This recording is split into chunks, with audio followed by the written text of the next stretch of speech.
Welcome to this another amazing panel discussion.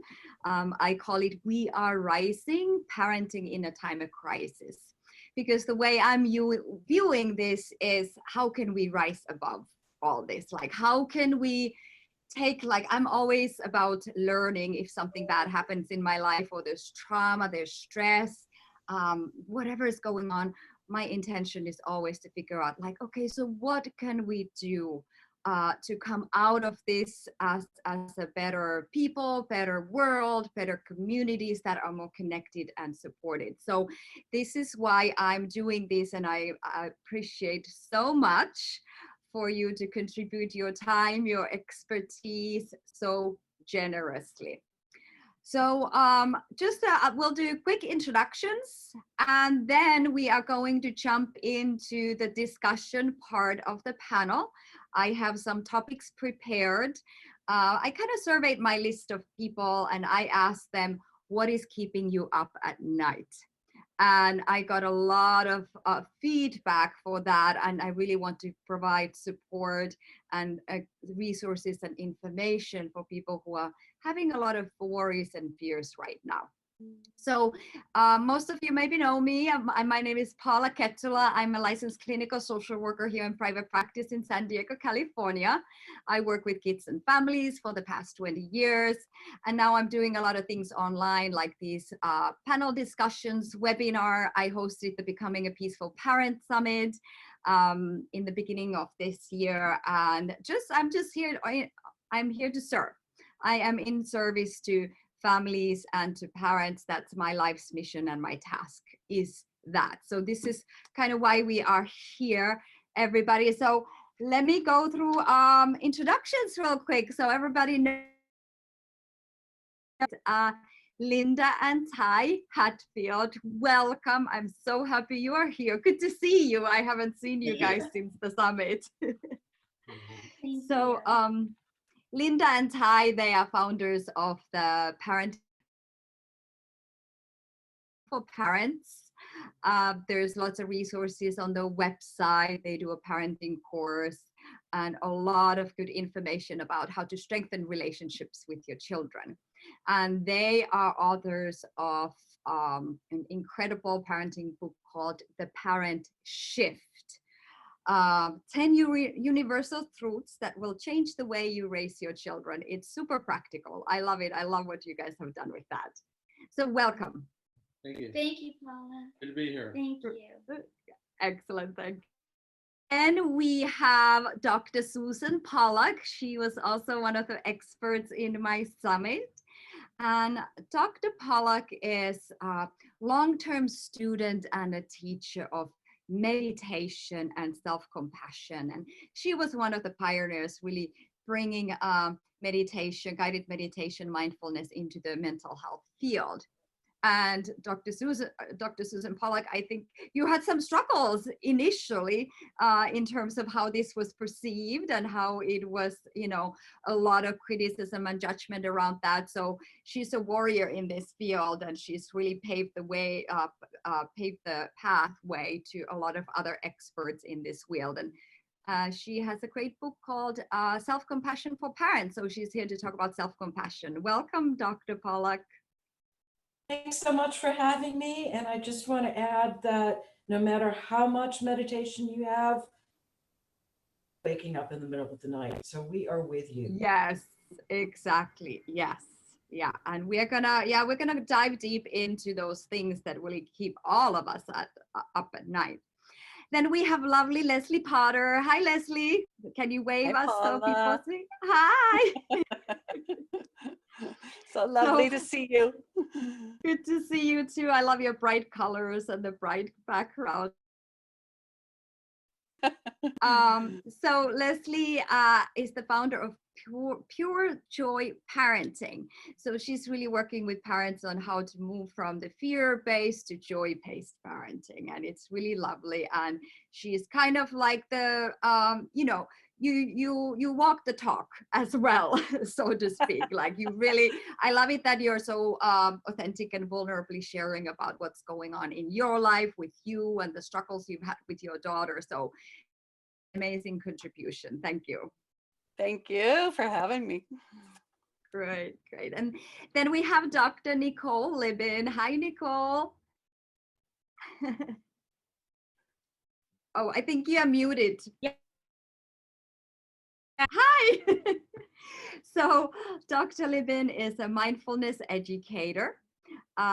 She has an amazing website, Follow Your Breath, and she's written a couple of books as well. The newest one is The Sticky Brains. It's a book for children about neuroplasticity, and maybe you'll talk to us a little bit more about that, because we certainly need to work with our brains nowadays that are going, you know, all of our brains are going kind of crazy with worry and all kinds of things happening. So how, and old patterns, triggers, traumas, whatnot, all of that is just coming up, and everybody's together in the household, in the families, is just like trigger central. So we're gonna like talk about that and how to kind of manage our minds about that. And Nicole also has a book, Mindful Parenting in a Chaotic World. So thank you again for your contribution as well. Thank you. Great, great. And then we have Dr. Cheryl Ziegler. Welcome again. Good to see you. I haven't seen you since the show either. And Dr. Ziegler is an author.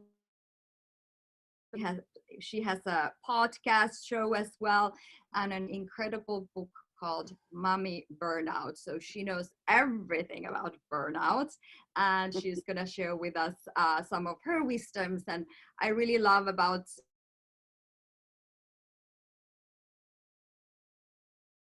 be aware and kind of do a lot of prevention before we even maybe get to the point of burnout. So thank you and welcome to this panel discussion.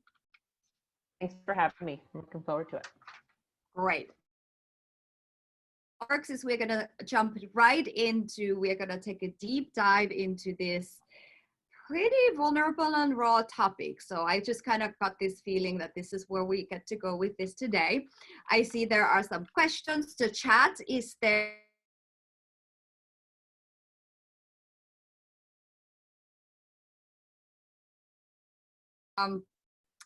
Put some feedback there. I really won't be able to monitor it too much.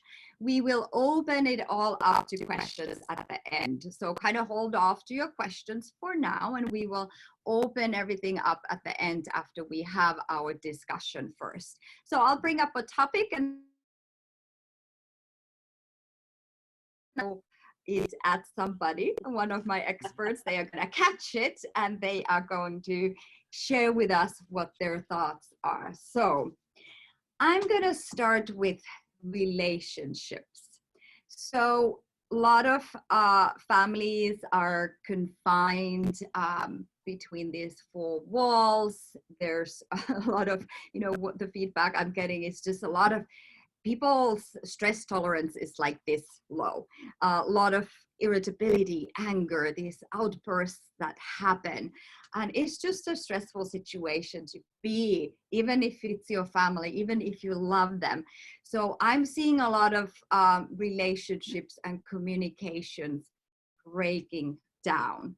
So I'm curious about what kind of feedback or advice or guidance do you have for our listeners around this? And I'm going to throw the ball to Dr. Ziegler with this one. What would you say, how can we keep relationships healthy even if we are in this shutdown and everybody's under the same roof? Thanks for asking me. I'll start off with a unique angle. I think everybody has their own unique angle onto this, but what I just wrote about, what I've been talking about probably in the last week, has really been about grief. And so I think when you're looking at all the different dynamics in a household, I'm actually seeing that we're all grieving some losses. We're grieving the loss of freedom, of being able to work, our kids going to school, sports, you know, we're grieving things. They're a real thing that we are missing and aren't going to get to do. And so what I've been seeing is the evolution. It's, to me, this is week 4. And so when I was thinking what I wanted to share with people, it's really about understanding the stages of grief, understanding that we can go in and out of them. We can start off in denial, and maybe people are in anger, maybe people are bargaining. So there's different places that people can be, and when those different people are under one roof, that can cause some friction that you don't really have words for yet, which some people might be still in denial, and one person might be trying to work on accepting what's happening. Maybe one person on trying to find meaning, and that can all conflict one another. So I really feel like right now what people need to understand, or maybe even just hear, is that we are all grieving, and we're potentially grieving in different stages. And understanding what stage you're in and your loved ones are in can be really helpful for reducing tension. Great, great. Thank you so much for that. I love that because it's so helpful to just just the mere fact, like identifying one's experience, like, okay, what I'm going through is grief. And part of grief are these stages that you kind of mentioned, that the family members are in different places. So through that, we can have more understanding and compassion, not only towards ourselves, but for everybody else in the family. So just kind of acknowledging that. That's really wonderful. Great. How about anybody else? Does anybody else want to jump in on that? Yeah, Dr. Pollack. Sure. You know, the way I've been thinking of it, and first, Dr. Ziegler, thank you for your response.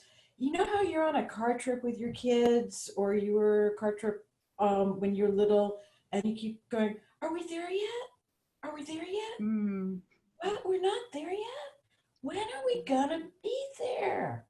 And I feel like we don't know when we're going to be there. So the uncertainty is enormously hard. And I think everyone's feeling really trapped because we just don't know what the future's going to hold. And within that, we feel angry, we feel irritable. I hear from a lot of parents that their kids are fighting. They're fighting with their partners. And Paula, I'll send you the link so you can share it with the participants. But the New York Times just had a very funny article on what to do when people are fighting. And the author interviewed a bouncer, interviewed a policeman, and interviewed a family therapist. And there are a bunch of really good suggestions from all different angles on how you can really help everyone calm down and stop fighting. So that's a great resource I'll share with you. Thank you.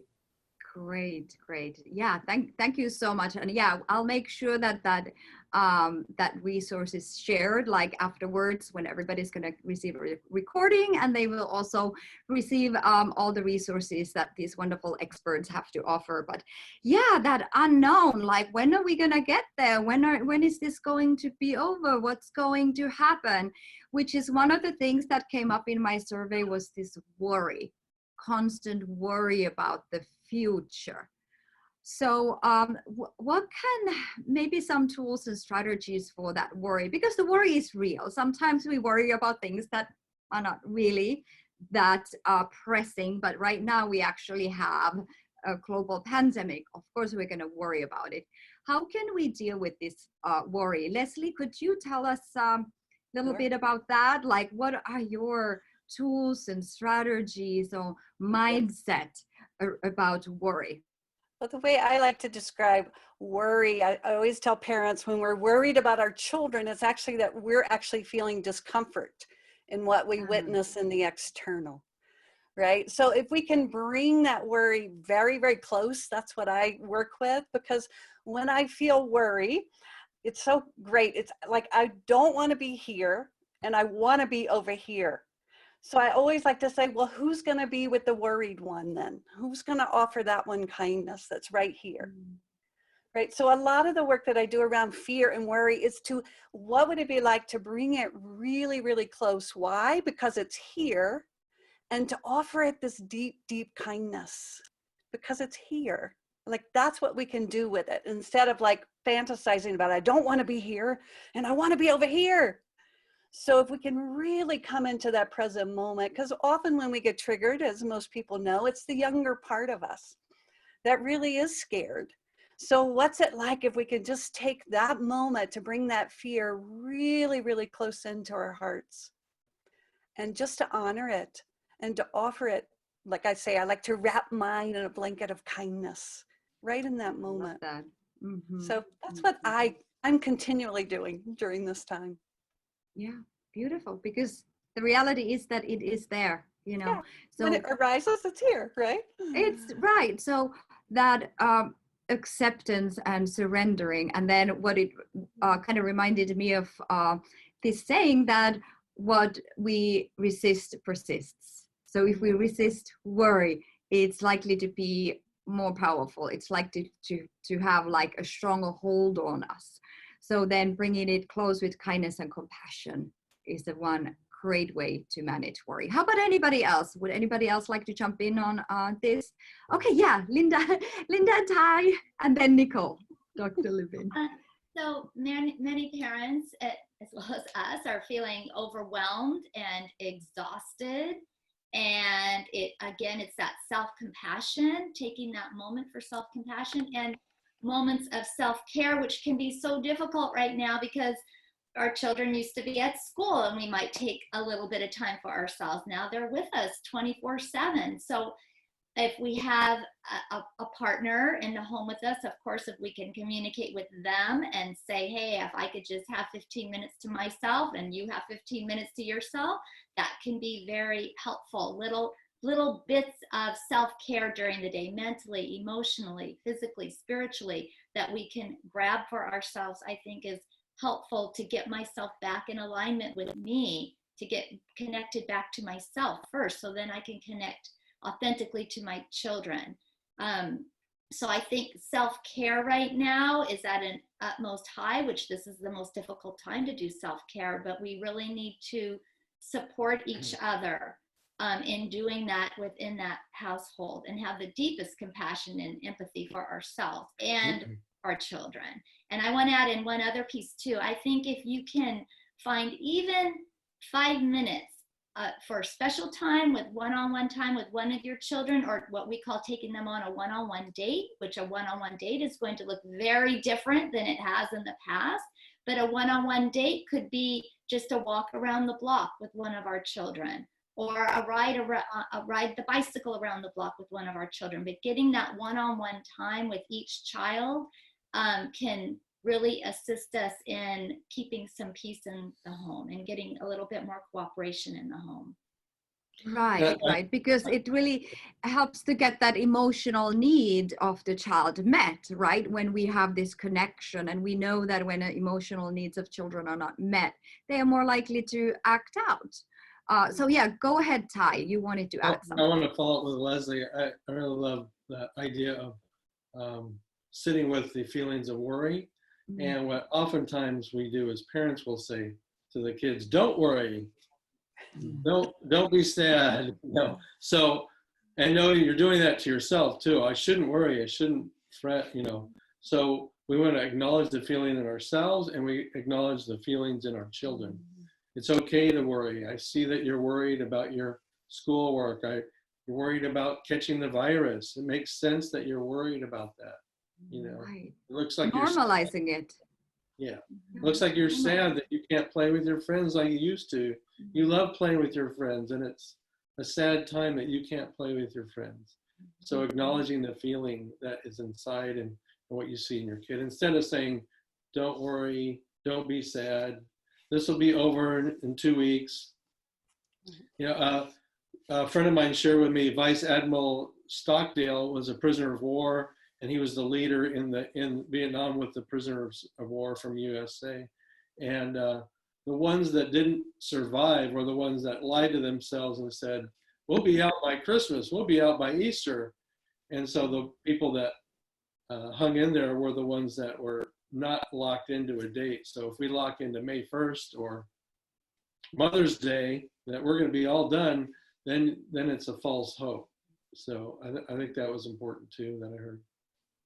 Right. Yeah. And such an important point too is like we need to help kids process what's going on and process the emotions. And we know that trauma, like long-term trauma, can develop actually when things are not processed. But I have found it a lot of parents are struggling with how to talk to their kids about this stuff and how to, you know, bring up what's going on in the world. So in my email, there will be a lot of resources as well for that. There's lots of storybooks and different ways that you can kind of help your child comprehend and digest what's happening with this. So let me go to Dr. Libin right now.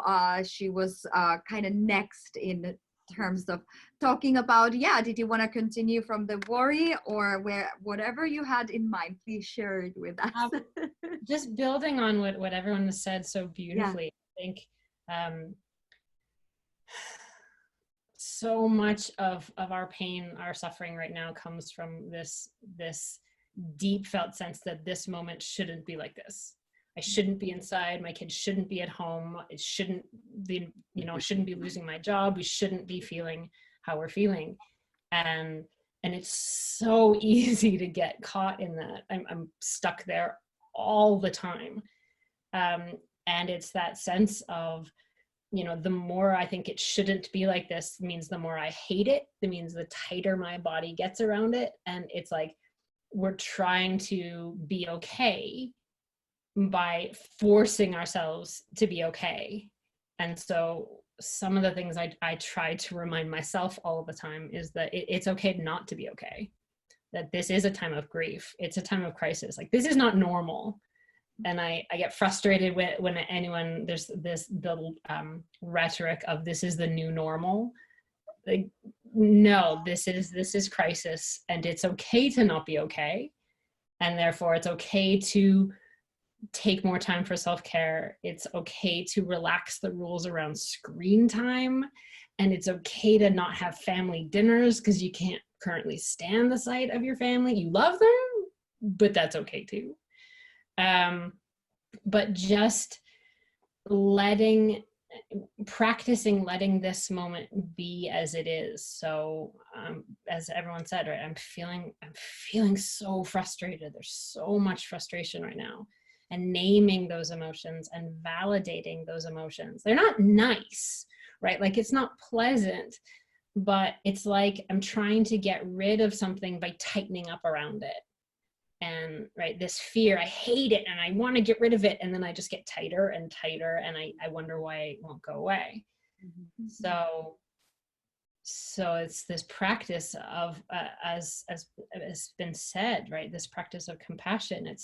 I get to see my fear, my anger, my frustration, my boredom, my annoyance, my irritability, all of that stuff that I've experienced this morning. And it's almost like rather than pushing it away, it's like holding it the way I'd hold my child, when she was a baby, right? Holding a small animal. It's that sense of like, this actually needs my care right now. And so we, even when your kids were driving you crazy when they were babies, we still rocked them and we shushed them and we held them and we talked gently to them, because we know we can't force them out of crying. So our systems right now are that baby. They're that dysregulated baby that really need our soothing. And so I think for those of us thinkers in the crowd, right, we can't think our way through this. Right? We can't, I've tried, we can't rationalize it. I can't tell myself, well, it's just for this time, or it's just going to,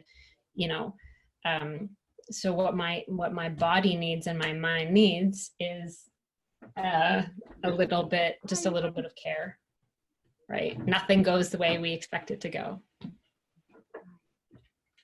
Thank you for sharing that. So really this like unconditional love and acceptance, lots of forgiveness towards yourselves. And then forgiveness when we don't forgive ourselves, right? Like, we're all exactly caught in all of this crap. Mm-hmm. And then so it's this other, I fell down the hole again.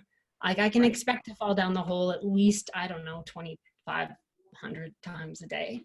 And so when I do, it's not a mistake. It's not, I'm a bad person, or this is how my life is, how I am right now. It's just, I there's a hole right in front of me and I fell in it, and that's okay. And I get to be kind to myself while I climb back up.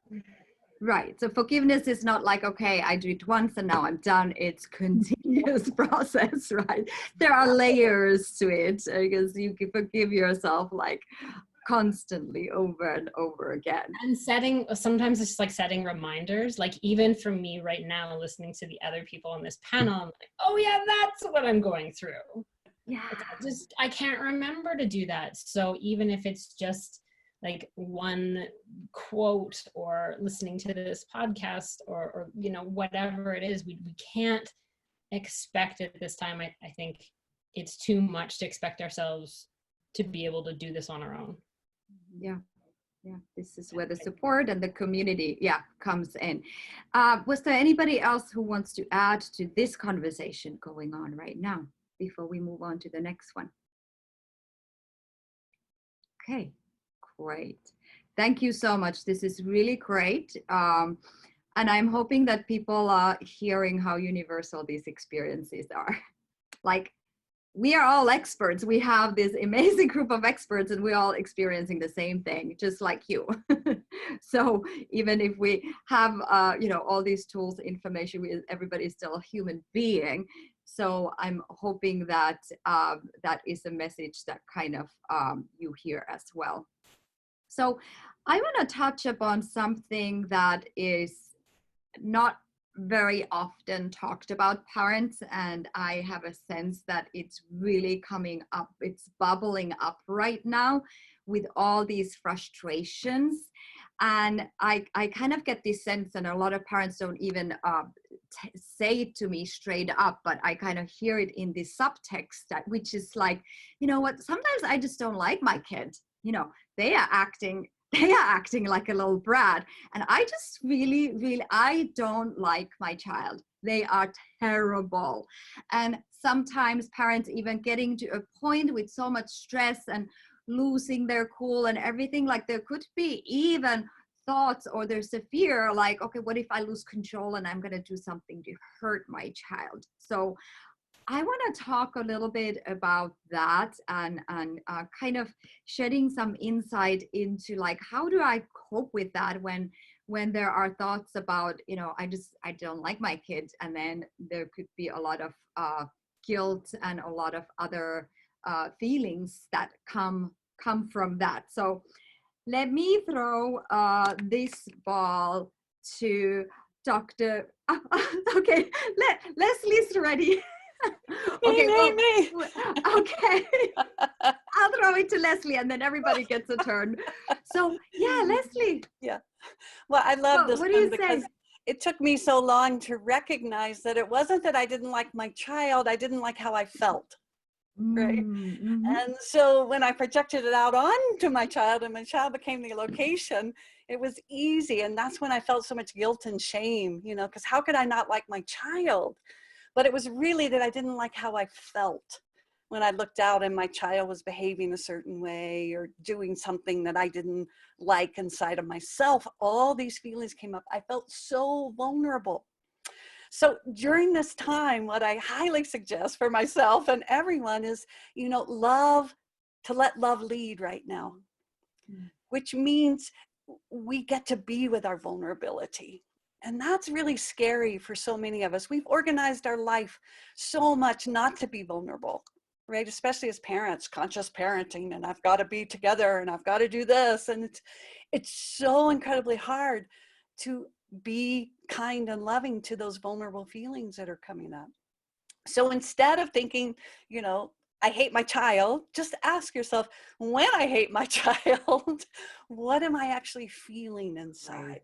Yeah. What feelings are coming? And again, as I say, can I be kind and loving to those feelings? Because they've been with me my whole life. My child's not causing them, they're triggering them.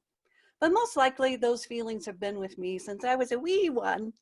And as Nicole said so beautifully, can I go all the way back to that little wee one and hold her and him and love them and offer kindness and then release my child from that dynamic there. So that's the beautiful opportunity I find. My daughter just came in and wanted me to do the Face ID so she could get on my phone. I hated her a little bit. No, I was like, I'm on a call, I'm important here.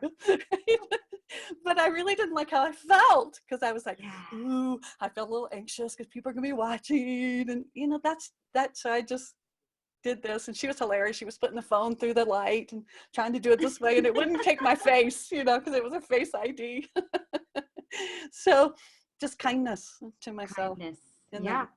yeah. And really the mirror, you know, that these children, they just mirror that to us. So okay, then just looking inside and recognizing, like, and yeah, I mean, and what a relief that is then, because then it's like, well, there's nothing wrong with me, because people are like, you know, I hate my child, what's wrong with me? It's like, oh, it's just my feelings that I get to look at now. Yeah. Exactly. Exactly.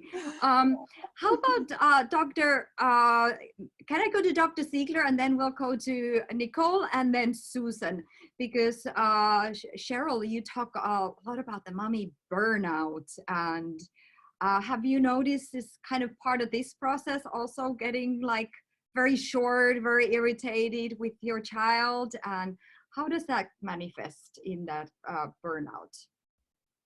I think building off of what Leslie was just saying, you really, I think, especially now, need to know what your triggers are with your kid. And so is your trigger lack of control? Is your trigger when you're being spoken back to? Is it a trigger when you feel alone or lonely? I think we need to know what our own triggers are in our parenting. And I have been triggered most days, most school days. And I have found for me, my trigger is when I have multiple things to do and my youngest, who's 7, is not cooperating.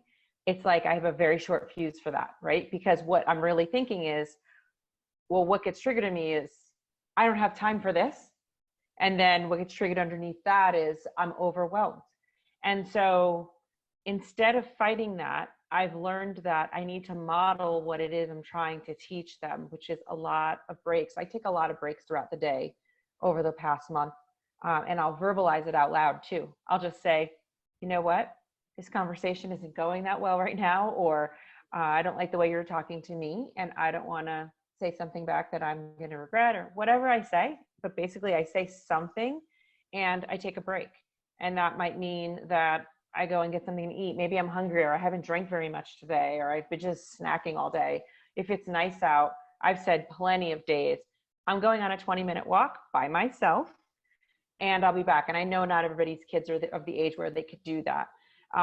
But even if I couldn't leave the house, I would go to my room, close the door, do whatever I need to do, take a shower.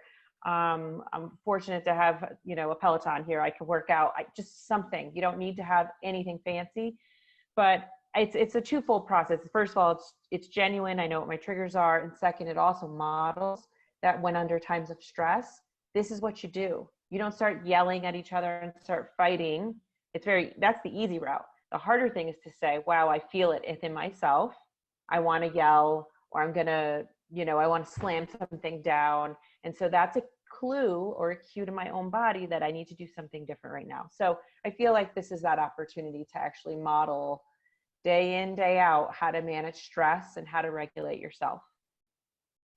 Great.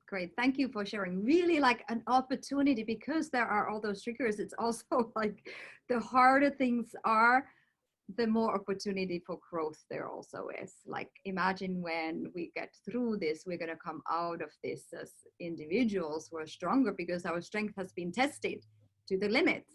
And we figured out, like, oh gosh, we survived it. We got through it. Great. Nicole, you wanted to add something to this one as well. Just really briefly, that I think it's important and really helpful to remember that this isn't permanent. So this level of heightened everything, anxiety, arousal, all of that, it's best at this point just to put off any permanent decisions. So whether it's about our kids, our relationship to our kids, our relationship to our partners, any of that, just like now is not the time to decide I'm a bad parent, or I don't like my kid forever, or, you know, this relationship, whatever it is, isn't working. I think it's just as much slack as we can possibly cut ourselves. Then like a year from now, if it's still the same, or 2 years, you know, 5 years from now, if it all, the feelings are the same, then you make the decisions. But just for now, just keeping in mind that it's that we need the space more than we need to, you know, solve or figure this out. Great. Yeah, that's a really, really good reminder. Absolutely. Thank you. How about Susan? Yeah, so let me tell you a really quick funny story, and then let me teach you a mindfulness practice that will help. Great. So the story is, when my first child was born, one of my mentors said to me, and I was kind of horrified. It was like one of those fairy tales where someone, you know, gives the baby a present of charcoal. And he said to me, "Trust my word, Susan, you will hate your child." And I was like, "No, no, no." And he said, "I know you can't imagine it. Just wait." Well, not only did I turn out to at times hate my child, but it sounds like so many of us do, because that's a human experience. And for him to say that to me really normalized it. So not only will you hate your child, but you'll have a whole array of negative feelings. So that's okay. You're human. It makes it worse if you resist, because then it persists. And another phrase I like is, if you name it, you can tame it. So let's all do this together. Let's say, for example, you've been trapped, you know, with your kid for days, or kids, and they're fighting, and you think, "I really hate my kid." So let's do this together. Just start, put a hand or two on your heart. This is hard, and say, okay, I'm angry. Now, don't yell at yourself, "I'm angry. You know, I shouldn't be angry." We all have anger. Like, okay. This is what anger feels like. Let's say you're worried. Yeah, this is worry. And just maybe really feeling that in your belly. Or, you know, I am so tired of washing dishes and cooking every blanking meal. I'm irritated. You know, so you just go through them. I'm sad. As Dr. Ziegler said, we're grieving. You know, I'm frustrated. I'm hurting. I'm lonely. I'm angry. I'm trapped. So all of them, like, yeah. So bringing, as Lizzie said beautifully, bringing and Nicole as well, bring those warm hugs to yourself, that warm blanket. And then finally, one thing that I find really helps me feel resourced is to remember that, as Nicole put it, this isn't going to last forever. And to consciously think of those times when things were good. That vacation you had at the beach, the playground, time you shared laughter, you know, being silly, just so you're really not feeling as depleted. So combination of all of us are feeling this way. You're not alone. Name it to tame it, and just resourcing yourself with the really positive, wonderful memories. Great. Thank you. Thank you so much. And that's such a good point again, is that, yeah, we have those inner resources. Like, even if we can't change anything about the situation, but what we can change is using our awareness, kind of like that flashlight of the awareness, to go into our memory bank and find something beautiful there. Find something beautiful. And our mind and our bodies are connected. So when we find that beautiful memory, that memory that is giving us a resource, fills our cup, it will actually decrease the physiological stress response as well. So super, super important. Is like, you know, I really want people to hear that we do have, our minds do have that power to do that. The only thing is we have to remember to practice that, and that's sometimes hard. Great. Did anybody else want to add to this discussion? Or do we feel like we are complete? Great, but I'm hearing this, so kind of what's coming up a lot today is, yeah, let's be kind, compassionate, forgiving.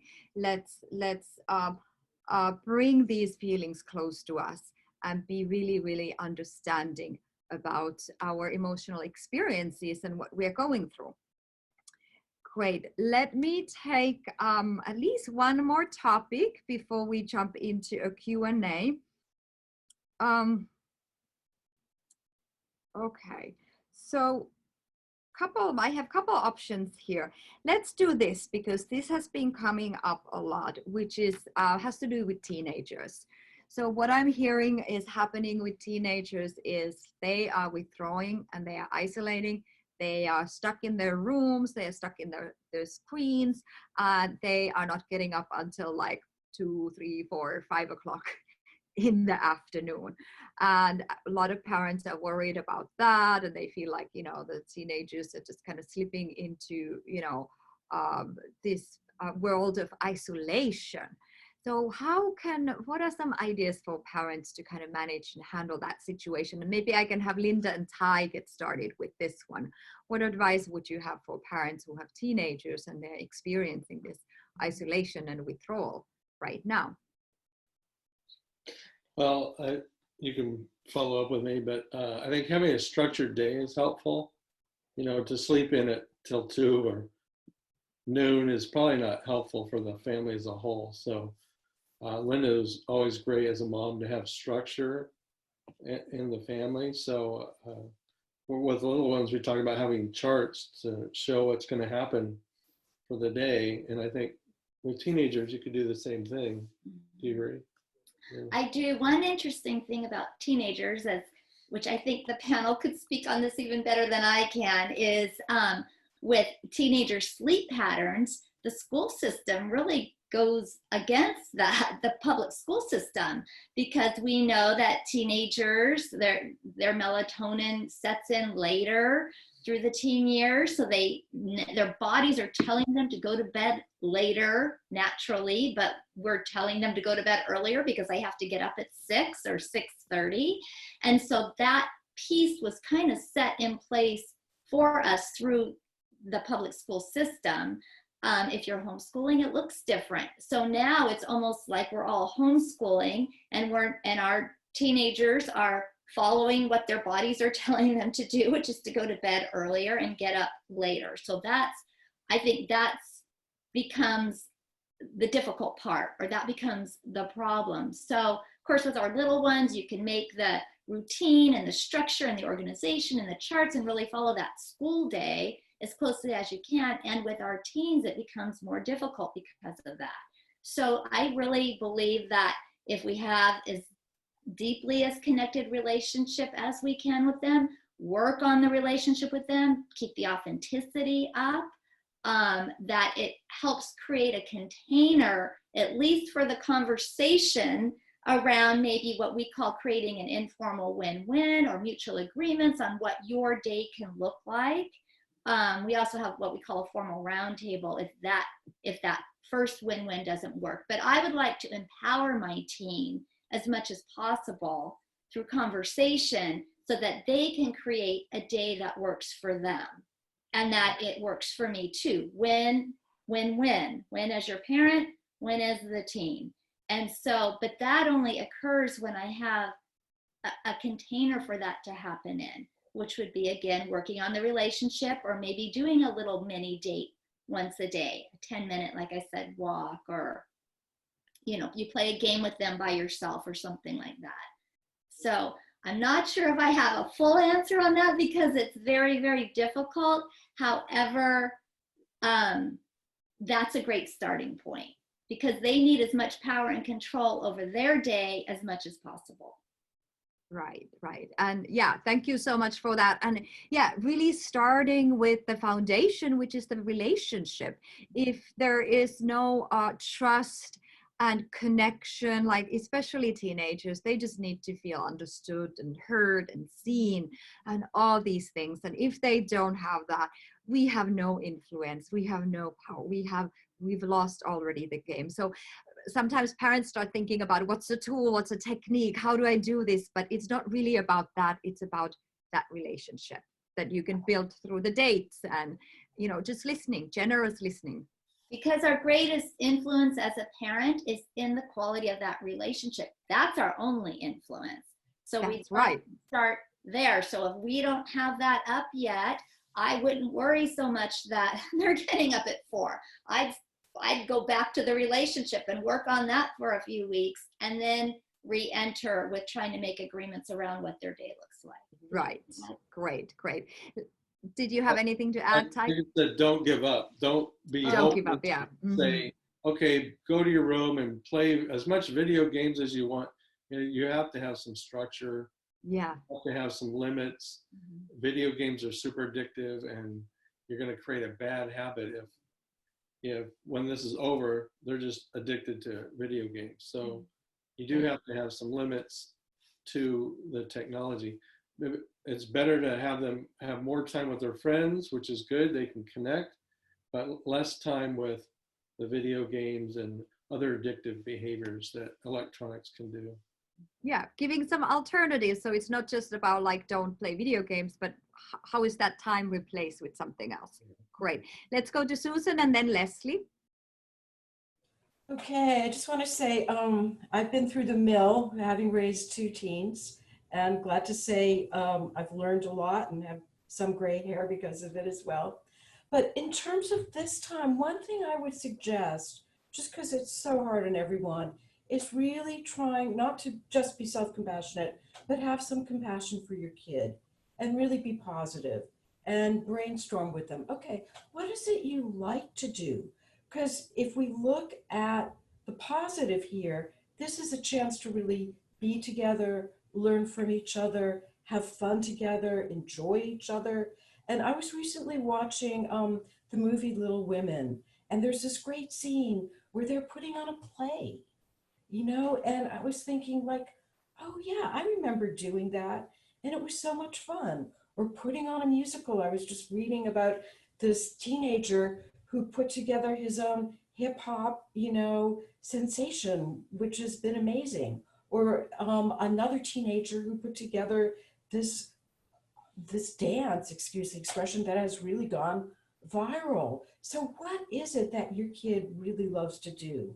And also, what practical skills could you teach? This is a good time to learn some carpentry, to learn how to sew, perhaps making masks for people at the local hospitals or the elderly who need masks. Like what is needed here, and what is it that your teen needs? So I would really, again, try to find the positive and try to make it fun.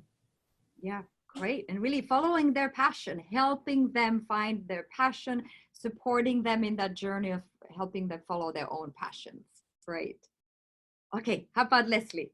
Well, I have a 20-year-old. She's not a teen anymore, but, and I'm a single mom, and our rooms are right next door to each other. That's why she comes out. I don't have even a door on my room.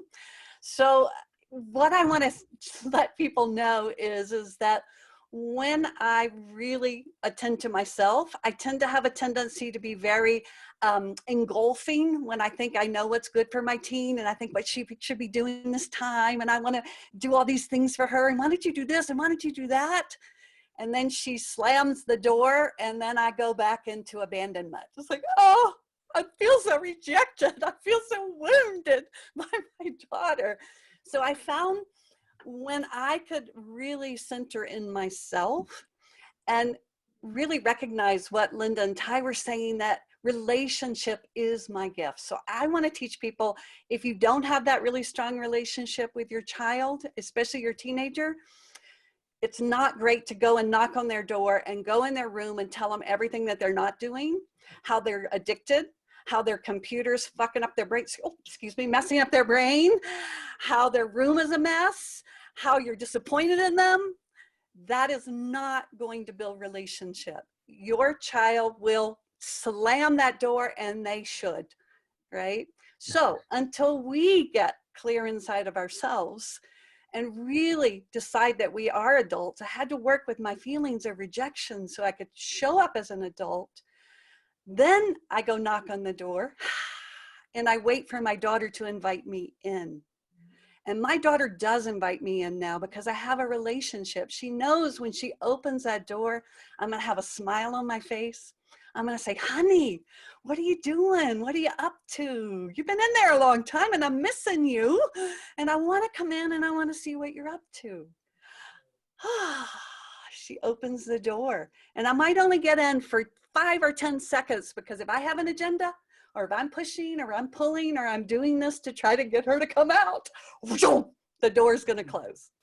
So be very, very mindful about how you enter your teen's world, right? Really open, be curious. I always tell people, what if you believe that your child loves themselves and they want to keep themselves safe? We act as if they don't love themselves and they don't want to be safe and they want to be addicted and they want to fry their brains. That's how we go into their rooms. And that's crazy. Of course they shut us out. So if you really want to go in today, go knock on that teen's door and ask yourself, how can I be safe? How can I enter their world? And it works. My daughter, literally, she keeps the door open now, right? And she just even came in here, she sneaks in here. It's like, it's so beautiful. Great. Yeah. So a lot of it is like, how do we show up? How do we show up with our own energy? Especially to teenagers, because they pick up on stuff. Like I love what you said, Leslie, like they will pick up if there is an agenda. If you have anything in the back of your mind you want them to do, lost game. So authentic, vulnerable, loving, kind, curious, and these are the ways of being And to show up and believing in them. Exactly. That's what I say to my daughter. I say, I know you love yourself and I know you want to keep yourself safe. So how's it going? Are you feeling like you're loving yourself? Or you feel safe right now? Does that feel okay to do that? You know, I ask her those questions instead of going in, you're frying your brain, which I did for years. And you know, the computer's bad, right? And my daughter slammed that door. Yeah. Every time she slammed it, I would go, how was I not safe? That can be the question. If your dog, if your kids roll their eyes, they slam the door, ask yourself, how was I not safe? Right. I want to tell one other really quick story because I want to get to everybody. But when my daughter was 6 years old, we had a big fight and I was all upset. Oh, here she comes. And I was all upset. And I went to her and I said, how am I supposed to be with you when you're so upset? And she looked at me, she said, Mama, there's a little tiny crack in my heart and it's your job to get through it. And that's what my 6-year-old said. Yeah. Wow. And that's what they have, little tiny cracks in their hearts, those teens. And it's our job to get through the crack, not to try to tear down the wall. Right. Great. Thank you for sharing that story. I love that. Let's go to Ty, and then I would like to go to Cheryl. There is a question, so we're going to kind of move into questions now. There's a question to Dr. Ziegler, if you could talk about parent burnout a little bit more. But let's hear from Ty, and then we're going to go to Dr. Ziegler and start taking questions. So if you have questions, you can start typing them in the Q&A. And we'll take as many questions as we can. And this ties into parent burnout, I think, too, because some parents had, before this all started, were overdoing for their kids. So I'm still thinking about the teenager. If you're the servant to your teenager, of course they're going to be in their bed doing all kinds of stuff, not helpful to the home. So you really have to look at what you teach your child to do for themselves and for the family. So family meals, are you engaging your teen and your younger ones too in creating the family meal, you know, and let them go be in charge of a family meal. Okay, you're going to have the whole thing. You're in charge of dinner tonight, you know, and let them make the mistakes and all that. I think Dr. Pollock was talking about this, but I'm just adding more to it, like teach them to change the oil in the car, or, you know, all kinds of things that they can do. So think about, what are you, the servant, or are you a collaborative family that everybody can learn how to do things? Great time to teach kids right now how to do it. Laundry, absolutely. If you're Laundry, doing laundry, exactly. Yes. if you're doing laundry for your Yeah. teen, you got to give that up right now. Yeah. Yeah, and even the little ones can get involved with laundry, like even when Absolutely. they're like 3 years old. So Absolutely. I'm a Montessori trained teacher, and they are 3 years old, and we're teaching them how to fold things, and there's so many steps going to doing laundry. So they learn sequencing. It helps with their executive functioning. There's geometry involved in, folding a towel, becomes, maybe it's a square, becomes a rectangle.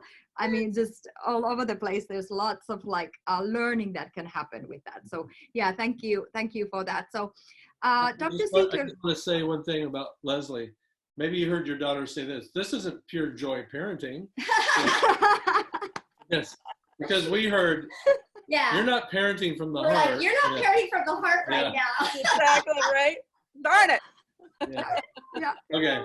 And I'm taking those things as a feedback, right? When kids say those Yeah. things like, aha, okay, listening and hearing I that. also like the discernment part around that, though, because if they know I'm not pure joy parenting, or if I'm not parenting from the heart right now, that means they know what parenting from the heart or pure joy parenting looks like. So Right. that's great Yeah. discernment. It's a blessing when they call us out on that stuff. Yeah. Right, exactly. It is. So question is, if Dr. Ziegler, if you could talk to us a little bit about burnout. So what are like the most important points that you'd like to communicate to all the attendees about burnout, which is a lot of it going on right now? Because you research this extensively, so I'd love to hear that. Right. I think that, burnout is the chronic physical and emotional exhaustion that results from not feeling adequate at your job. And so, although that might be, you might think job, I'm thinking of the job as a parent. And so when you think about chronic stress, which is really what I've studied, that's what burnout is. It's chronic stress. When you think about chronic stress, which I think a lot of us are under right now, you have to have a sense of control over it. And so I do want to give people some really practical tips on this, because I think that, especially when it comes to teenagers, this is the time where you're being tested. Who's in charge here? Is your teen in charge, or are you? You're still the parent. And so I think when you're managing chronic stress, you need to think of yourself as the leader. You're the CEO of this family. Your co-CEOs, if there's two parents raising this family. And I think it's important to say, here's going to be the structure. Let's collaborate on this. Do you like to work? Like, I have kids, I'm still seeing a full caseload. So some of the kids say, I'm done by noon, because I get up and I just crank it out. I want to work for 3 straight hours, and then I want to be done. Great. And there's other kids that are like, oh, not me.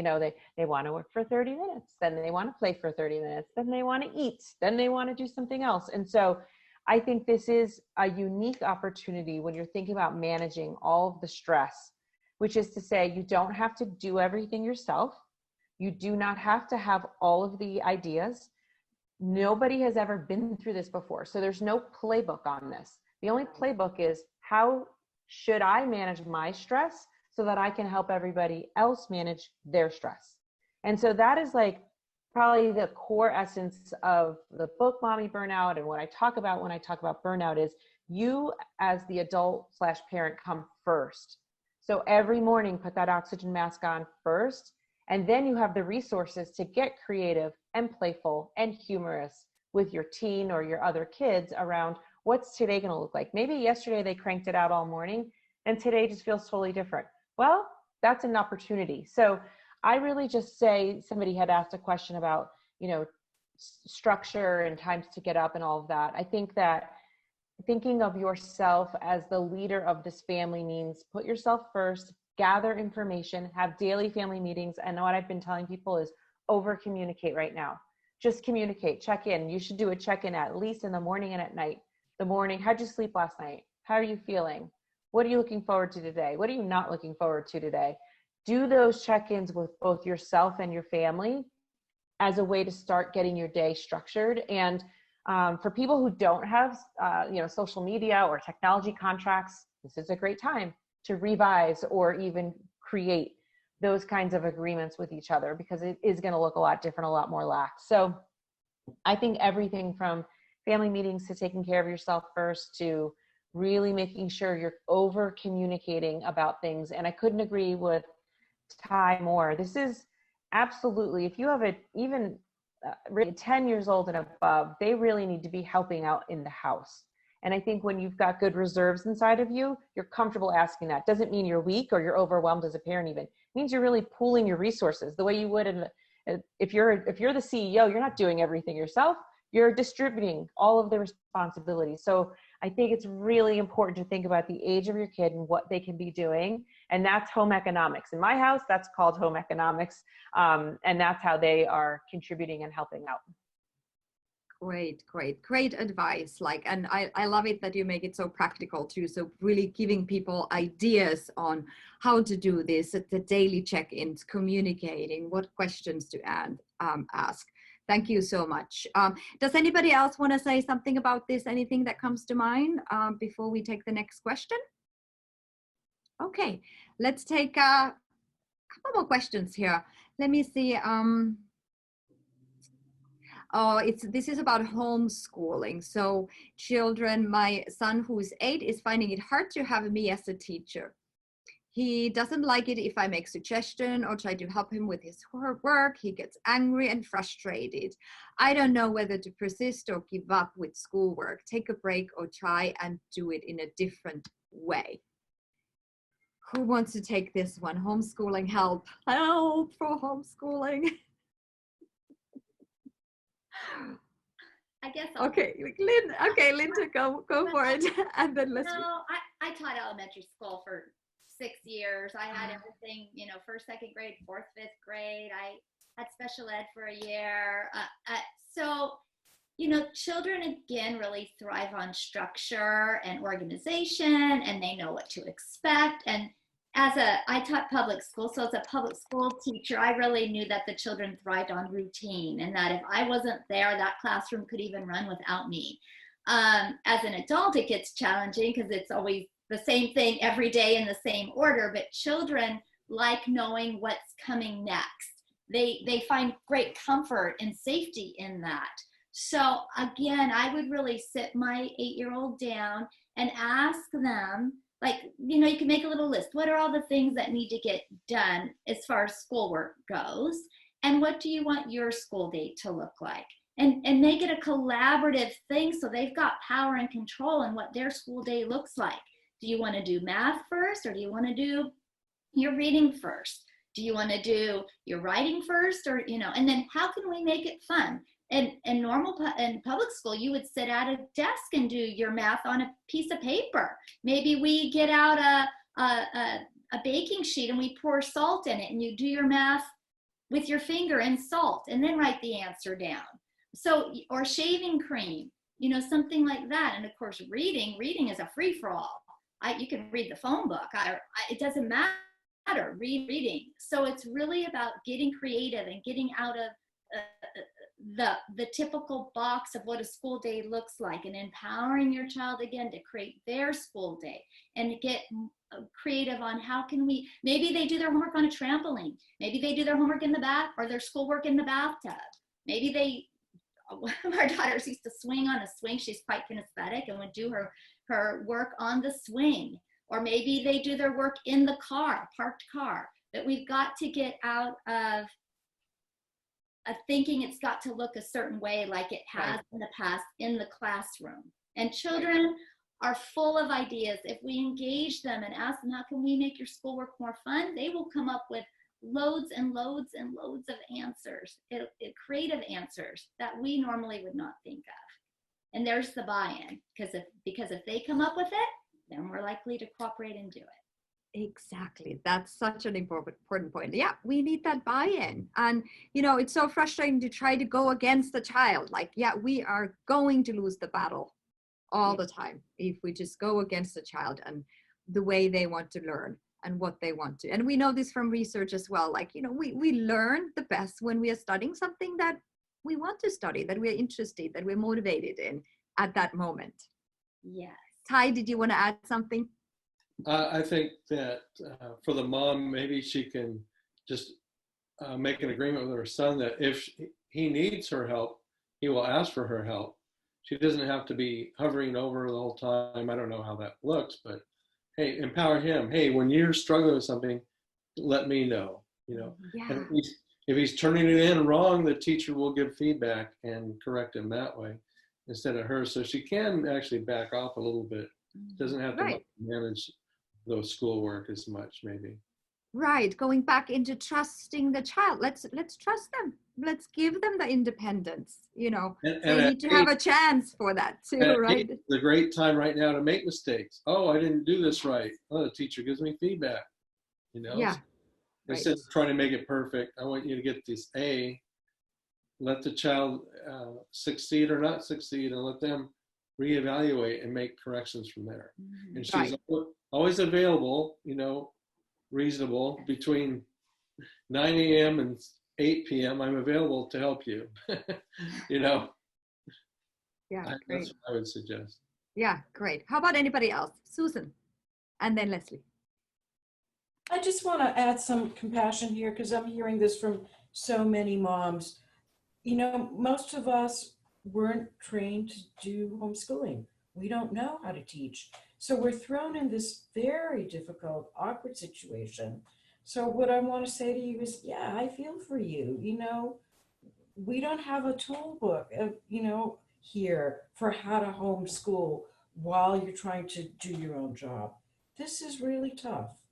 So be kind to yourself. And again, Todd, like to your point, don't try to do it perfectly. Just say to your kid, look, I've never been a teacher before. I've never homeschooled.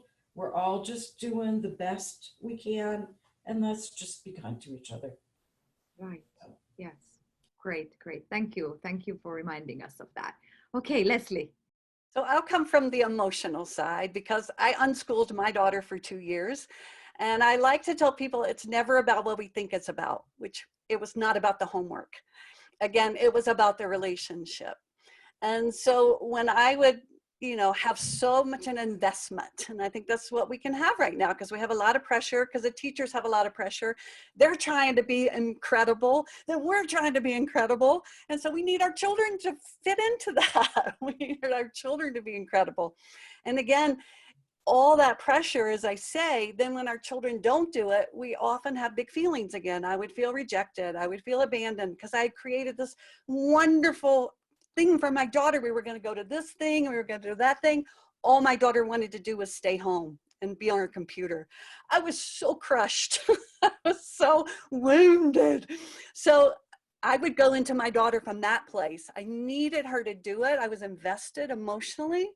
So again, when I was able to move back in and really have some healthy separation and really love myself in that I wasn't a teacher and that my daughter was separate from me, I could start to relax. So I just want to, again, go back to that kindness. Everybody put your hand on your heart and just say, it's okay right now. As we say, I'm going to have lots of feelings when my child doesn't do their homework. I'm going to think I'm bad. Maybe I'm wrong. Maybe my child is wrong. What am I doing wrong? I'm a failure. So the more that we can say, well, of course we want our children to do their homework. And of course we want to be good mothers and fathers. Of course. Now take that deep breath. And the reality is that it's most likely not about homework. It's about that connection. It's about being able to come in and see, as some folks have said so beautifully, what is my child's highest value? What motivates them? Not how do I motivate them from the external, but what is my child's highest value? What do they love? How do they find their own motivation? Then can I be creative to create maybe an environment? They call it strewing and unschooling. So I put out all these opportunities for my child, like the foam and the this and the that.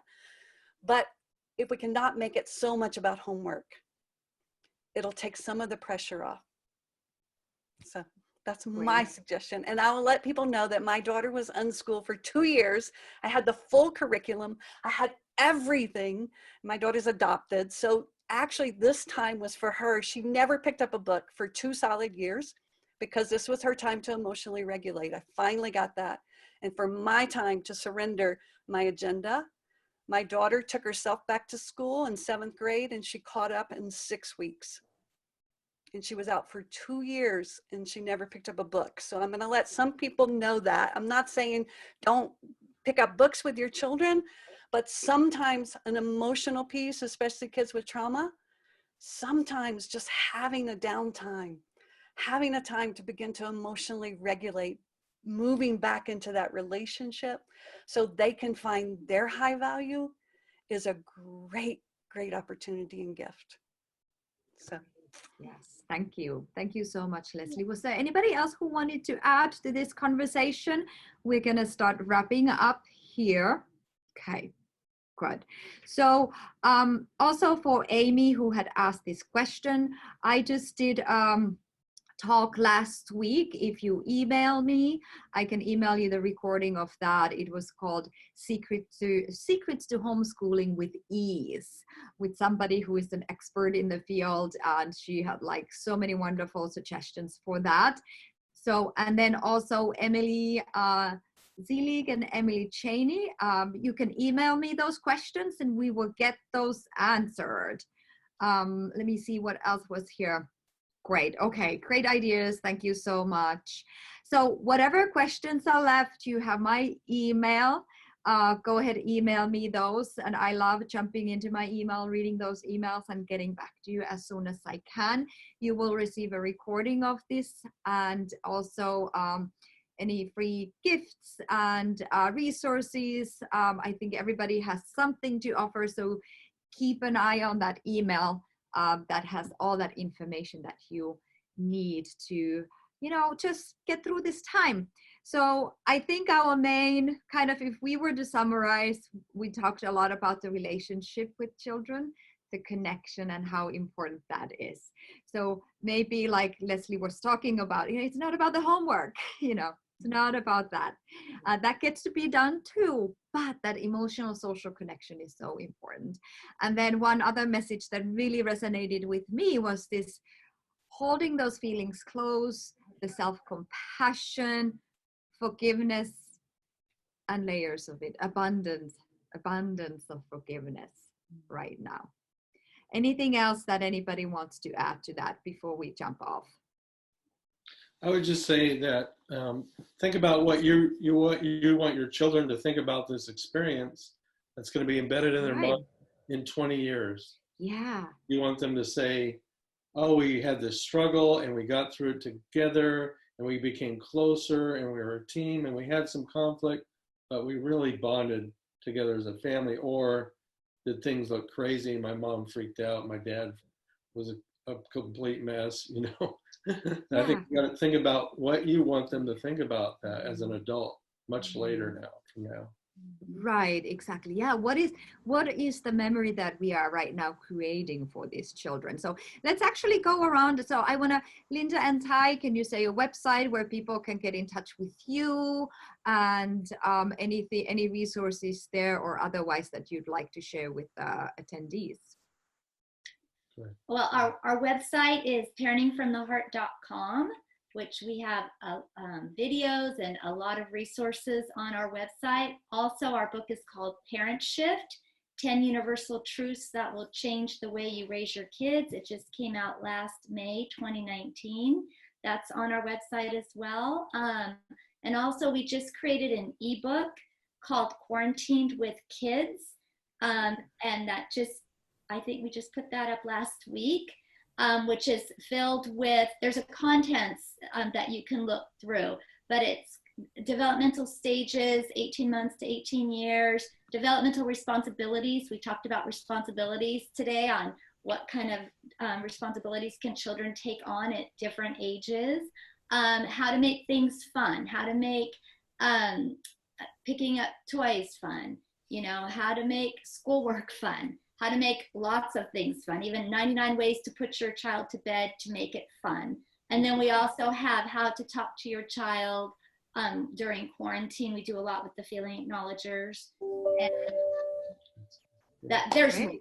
everyone can check. Wow, it sounds incredible. Sounds absolutely incredible. So yeah, definitely go check that out. Okay, great. Thank you again for being part of this discussion and all your contribution. How about Dr. Pollack? How can people get in touch with you and your website and what you would like to? Okay, first, thank you so much for having me. It was a pleasure. My website is drsusanpollock.com, and that is full of mindfulness practices. It's full of podcasts and interviews and essays. And I will also, Paula, send you that article on what to do with kids fighting, because Emily, I noticed that. So thank you all. Be well, be safe. It's a pleasure. Great. Thank you so much. Thank you. How about Dr. Ziegler? How can people get in touch with you and find out all about your resources?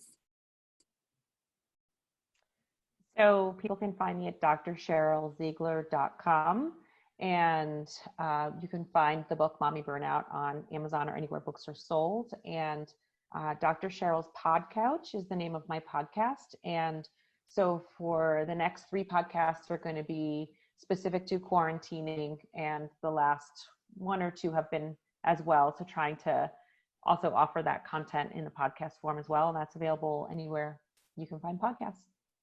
Great. Thank you so much. Sounds incredibly valuable. So make sure you check that out as well. And all this will be included in the email as well. How about Dr. Nicole Libin? How can people get in touch with you, and what kind of resources do you recommend? Sure.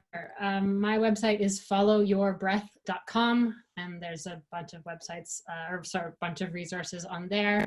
My book, Mindful Parenting in a Chaotic World, is on Amazon and other such places.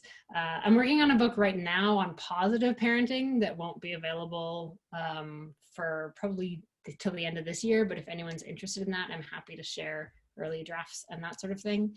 And then my other baby besides my daughter is the Sticky Brains book. It's a children's picture book on negativity bias and neuroplasticity. So bad thoughts are sticky. You can make good thoughts stick too, that sort of thing. And that book will be available actually for purchase finally in about a month, but there's a free PDF you can access on my website as well. Thank you so much. Yeah, definitely check that out. It looks so cute. I love I love the graphics. I love the drawings. It's really cute. So definitely something to start teaching children at a very young age already, that they can, there are some thoughts that are sticky and that they're how to change them into more positive thoughts. Yeah, awesome work. How about Leslie? Thank you again for asking me to be here. I always enjoy. Thank you to all the panelists. It's so fun to meet new people and to hear you. It's lovely. I'm purejoyparenting.com. I have a free ebook on there. I also have a podcast that you can see on my website, and I have courses and all kinds of fun resources. I will give you a link to share my safe seat process. It's the foundational process that I teach, and how to work with your feelings and how to work with that and take care of yourself. And there's also a little audio that I'll send, how to stop beating yourself up in your parenting. Wow, yes, very much needed right now. Yes, awesome. So send me email.